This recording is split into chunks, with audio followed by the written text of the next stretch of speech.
I'm Will Anderson. Welcome to Gruen. We'll get to our panel in a moment, but first, it's racing season, which means you're odds on to be hit with new gambling ads. Starting with, what's his name? Hi, I'm TomWaterhouse.com. Oh, hi, I'm Will Anderson.gov. / don't care. Wait, I remember you. You're that, what was the word? I've overheard people call me something like a coin tosser, a jock, a banker, even a punt. And I stand by all of those things. I also called you a grasshole, a piece of spit, and a brother trucker. If you don't remember, Tom, here's a little refresher. I was born with a silver spoon in my mouth, and I soon graduated to shoveling manure in the stables. That's what our family calls a stable business. And that's what I call shoveling horse shit. Now, we would show you more of this ad, but there's one problem. It's, Not funny. That's it. But what is funny is Tom now has a tipping service where for about $300 a week, Tom will personally WhatsApp you betting tips. Or for a mere $120,000 a year, you can reach the next level and hang out with Tom every Saturday and he'll give you tips in person. So you get to pay to hang out with Tom Waterhouse. Here's a tip. If you have to do that, you have bigger problems than gambling.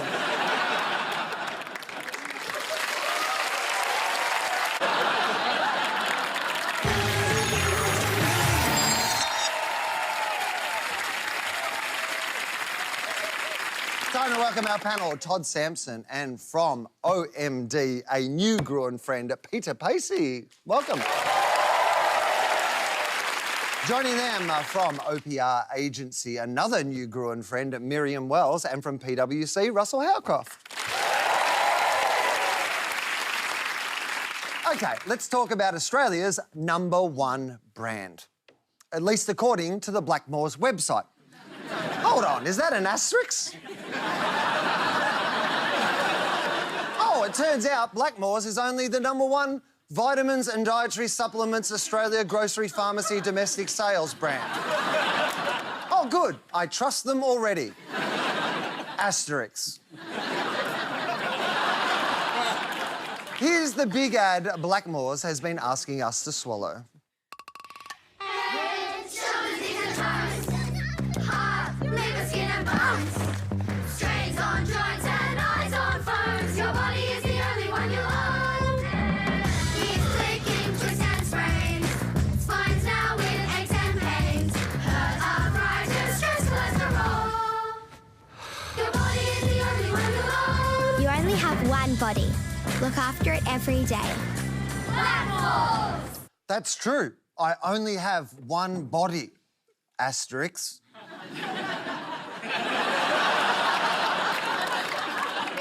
That copyright-free song is advertiser catnip. Naturally, it's been in ads for Heads and Shoulders, Fairy Laundry Powder, Head, shoulders, knees and toes. Skoda, Head, shoulders, knees and toes. Moisturiser, Hands, shoulders, knees and toes. and The Shaver Shop.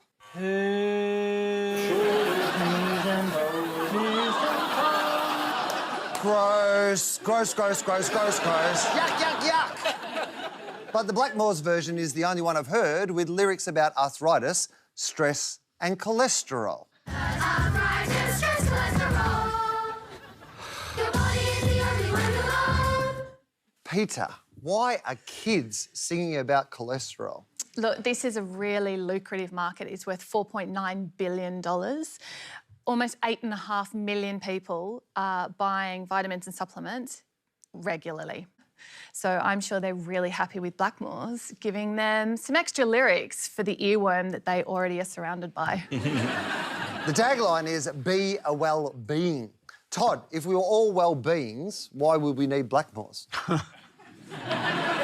I actually don't mind the line. It covers their fear strategy quite well. It's based on the premise that we're not well-beings, and Blackmores can help us. So fear of getting old or fear of getting sick and all of that.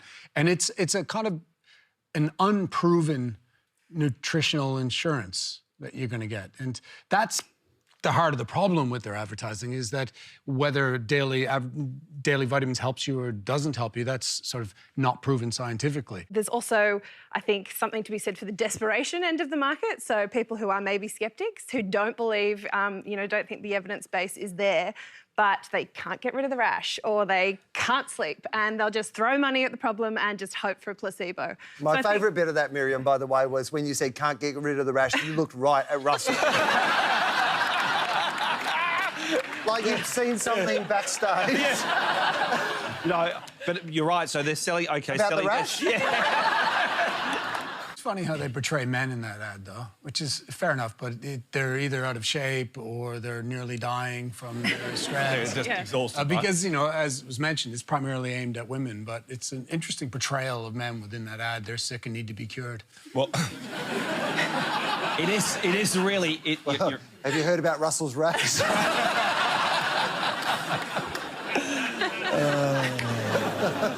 Blackmores spend around 30 times as much on marketing its products as it does at researching the science behind them. Some of those marketing dollars went towards sponsoring the Blackmores Marathon and, more recently, a 2-minute campaign that first appeared on Carrie Bickmore's Instagram. Making it through this ad was my own personal marathon. So let's hit fast forward. I think you'll still follow the plot. I'm not good at listening to my body, if I'm honest. I don't know, I feel like I'm embracing my body more as I get older. Yeah, I think I'm starting to realise that I do need to listen to my body more. Is there anything my body's telling me right now? Probably that I need to do my pelvic floors a bit more.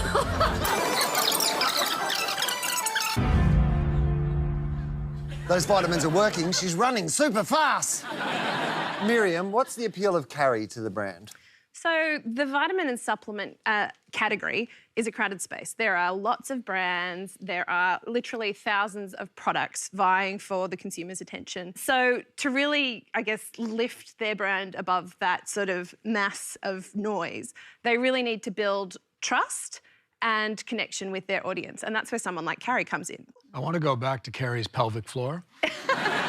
Because we do lots of... There's no science in choosing ambassadors, but we do plenty of research. And we often look at credibility, we look at reputation, we look at profile, how big their social media footprint is. But the thing that's most elusive and arguably the most important is relatable. In many ways, Carrie is the ideal choice. But I think the cleverness of what they've done is choosing a marathon. Because marathon brings with it all those health and fitness cues all on its own. Independent of ambassadors, independent of the product, you immediately just associate healthy lifestyle by choosing to sponsor that. And then mix it with Carrie, and it's a pretty good mix for Blackmores. Admittedly, some people at the end of a marathon also shit their pants. But I guess they should do more pelvic floor exercise. When I look at this, I just think about the value of celebrity and... So what would they pay for Carrie to be? What would they? Well, a lot, but I'm thinking she probably deserves more. Yeah. Russell, you don't even know what she got. I know. I know. Definitely get a few $100,000. You'd be, you get... No, but it's very interesting in this particular case because she is on air 5 days a week. So if she also has to do a marathon, that's another proof point that she would never lie to us. Technically, I think it's probably half a marathon. Whatever. A lot of people play around with the marathon thing and say they've run a marathon, but it's actually probably half a marathon. I don't know. Of all the people on this panel to get up to you about that point, I imagine it would be you. And some people say they've climbed Everest when they really only got to base camp. It's just... Alongside this campaign, Blackmores also commissioned research around Australia being a nation with niggles. When Carrie Blackmore appeared on Studio 10 to talk about the marathon, the word niggle made a cameo. You're so right, because when you do have those body niggles, I had massive lower back issues last year, and I was just cranky all the time, and I just thought, totally, this is just what it is to kind of be hurtling towards middle age, but it's actually not. You need to get those things fixed. Oh, it actually gets worse. Oh. Thank you. It's like Carrie Ann is Carrie 30 years from the future. That's as much of a coincidence as the Today Show randomly singing this during a Blackmore's giveaway. All right, I'll count you in. 3, 2, 1. Head, shoulders, knees and toes, knees and toes. Can't believe that Sunrise is kicking their ass. The better ad for vitamins would actually be Healthy Barnaby Joyce.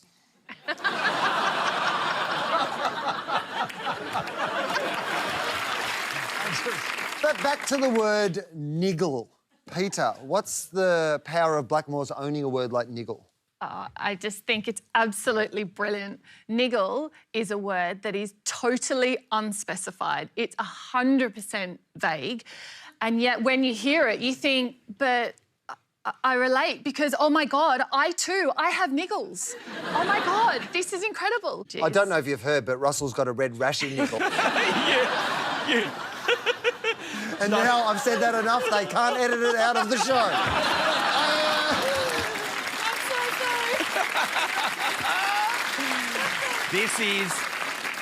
This is awesome classic marketing when you connect a brand to a problem. So it's so old-fashioned. Here's a problem, let's solve it. So the idea that you can attach a brand to a niggle, which what 2/3 of Australians complain on any given day of a niggle, is seriously just demonstrating what a brilliant business I know, this but is. but it's deceptive, isn't it? Yeah, it's awesomely deceptive. Oh, right? Only less than 25% of people actually go get them fixed.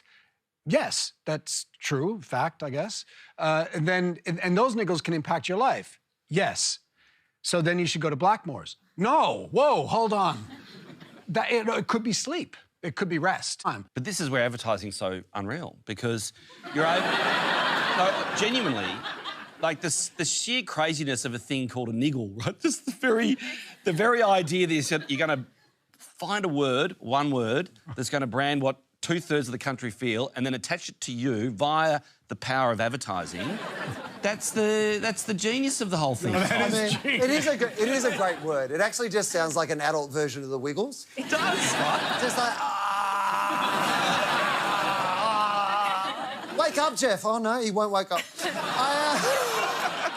It's a deadly niggle. There's research suggesting vitamins give you little more than expensive urine. Yet celebrities line up to flog them. Swiss has used Nicole Kidman, Ricky Ponting, a Hemsworth, the good one, and until a certain wage scandal earlier this year, a MasterChef judge. Yeah, the bad one.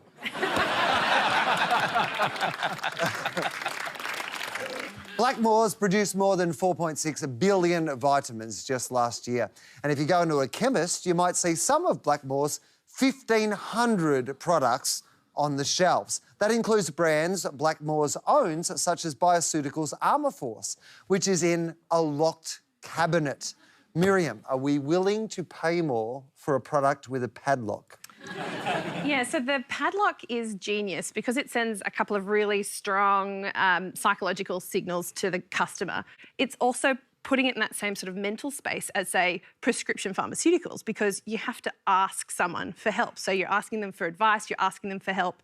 You think, this is really medicine that I'm buying. This stuff I always find a little bit tricky because it's the same factory producing the same products because then you have more profit. But you can't just put the price up of your product. So what do? You create another product.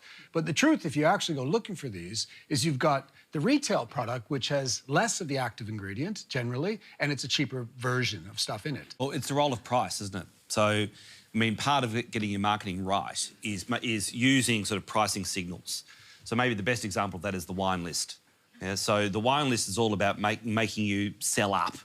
So if you can get yourself into a situation where you've got the higher price behind a lock and key product and then the lower price easier to purchase, then you can play with this one in order to get more sales here. So you OK, Russell, you just did this and then this. Yeah. On national TV, which means there's a lot of people with Photoshop currently. You'll lift the price. You'll lift the price of the lower product up. Yeah. I've let that go now. Head, shoulders, knees and toes, knees and toes. Also not just about the consumers for that, because naturopaths are going out to pharmacies and training staff on a lot of their products, right? So if you've got a naturopath trained pharmacy assistant who can recommend this higher price product, they're far more likely to recommend it because they then believe in the potency of it and they think they're helping their customers. So it actually works at a staff level and at a consumer level too. My favourite Blackmores claim is this line, celebrating 10 years of trust. Blackmores has been around since 1930.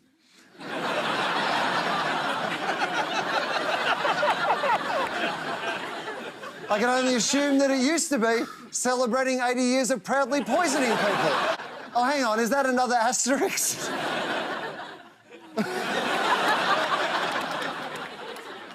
If you have any wellness questions, the Blackmores website lets you ask a naturopath.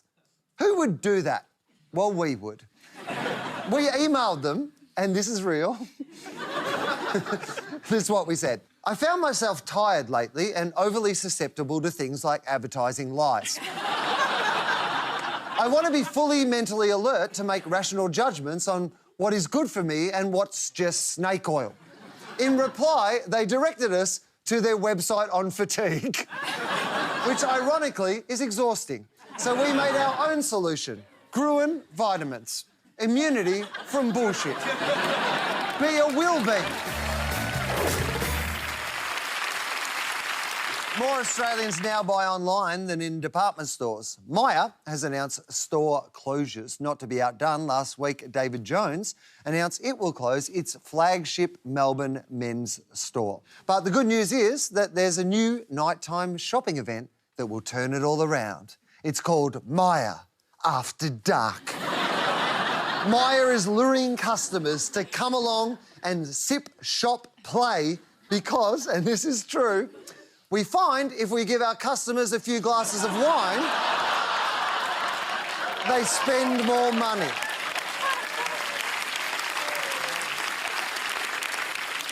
Technically, that's also true of drunk shopping on eBay. On the Instagram hashtag, where there are 22 posts, this is how customers were welcomed.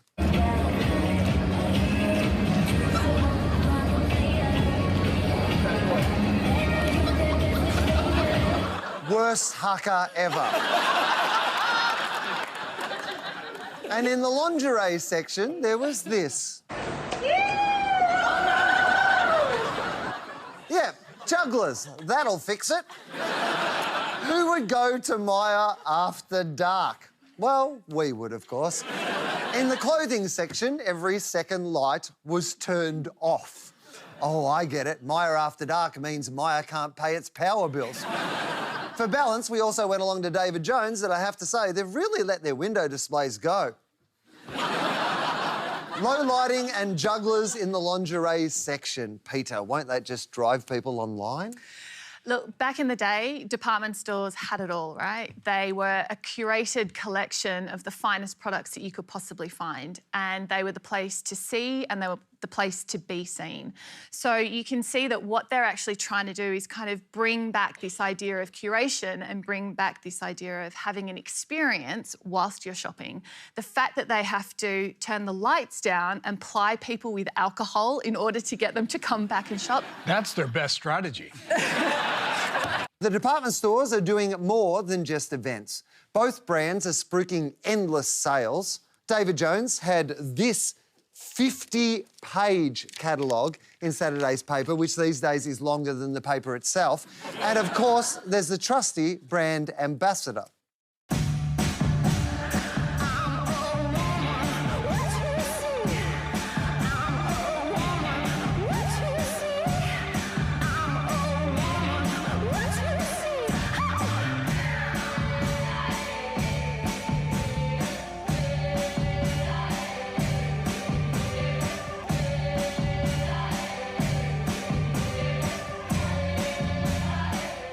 My at my store. That slogan, the feeling of feeling good. I have the feeling of feeling like you didn't spend a lot of time on that line. Maureen Duval was the first department store ambassador for David Jones, followed by Deborah Hutton for Myer. More recently, there's been Jennifer Hawkins, Megan Gale, Miranda Kerr, and now Asha Keddy. Russell, why Asha? Was Carrie Bickmore too busy? I really enjoyed watching that commercial, and I've enjoyed it being on television as well. It's awesome that David Jones has got themselves... It's awesome that David Jones now has a... Oh, you just enjoyed it because it's on television? Yeah, it is. Genuinely. I've just got a quick Asha Keddy story. Yes, OK. Go on. So I was walking towards the Channel 10 offices in Adelaide. There's a balcony at Channel 10. I was walking down the street and I was looking up on the second floor, and there was this blonde woman. I thought, oh, she's attractive. And then as I'm getting closer, I say, she's looking at me. And then I'm walking closer. She's looking at me. Right, I'm getting close. She wants me, I can tell. So seriously. So I'm walking towards this. And the closer I get, she's looking at me. Fucking, she's looking at me. And she won't take her eyes off me. Oh, God. Anyway, Hang on, let him get there. I get to the pedestrian crossing. I need to know what's going on here. Press the button, walk across it, get halfway across the street, look up. So I'm shy at this point in time. I look up. Anyway, it's a cardboard cutout of Asha Keddy.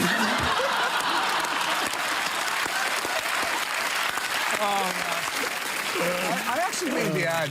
Myer actually says it's doing great. The CEO refuses to use the R word, which I can only assume is recession and not Russell. Yet under news stories about department stores, there's always a version of this comment by Edwina. I stood at the counter in Myer on Friday lunchtime and yelled service at the top of my voice 3 times before anyone approached to serve. Edwina sounds fun. Customer service is the one advantage department stores have. Todd, instead of cutting staff, shouldn't they be doubling staff? Instead of people serving you and helping you, you got jugglers, you know, which are they're a little cheaper. And the people who serve you are actually those silver statues, so you have to give them money before they move. Well, the one thing that staff are really good at doing is the upsell. Where's the upsell happening in store? Like, it happens at the makeup counters, yeah? I cannot go near a makeup counter because I will come away and I'm $400 poorer and my husband's going, what the hell? You know what? Actually, you should get some to cover that rash. Love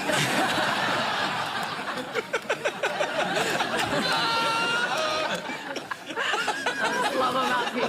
Get them in. I mean, it's like an IQ test. If you just walk into a retail shop and buy stuff, you get what you deserve.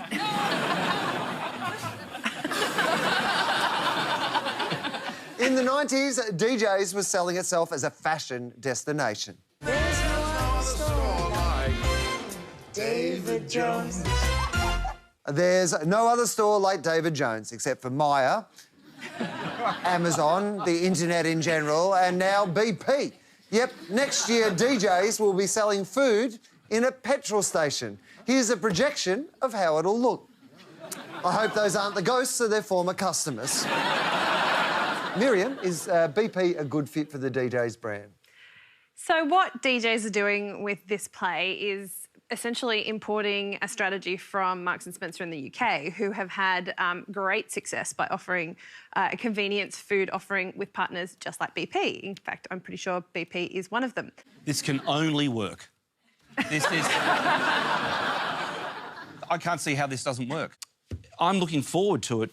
Absolutely, they're going to sell a truckload of chooks. It's going to be exciting. Well, if the question is, if the question is it a good fit for the DJ brand? Well, probably your answer is no. Is it a better fit for the BP brand? Yeah. The answer is yes. I mean, quality ready-to-eat is something which, of course, is big in the UK, and we haven't really ever cracked it in Australia. And again, this can be the vehicle that cracks the quality ready-to-eat meal.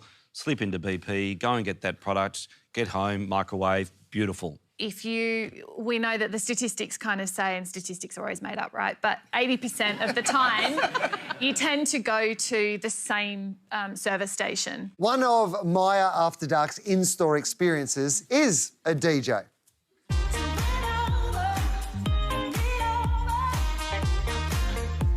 I mean, literally, shouldn't he be at DJs? Anyway, if you're going to go down the DJ route, we know the perfect guy. And there's no other story.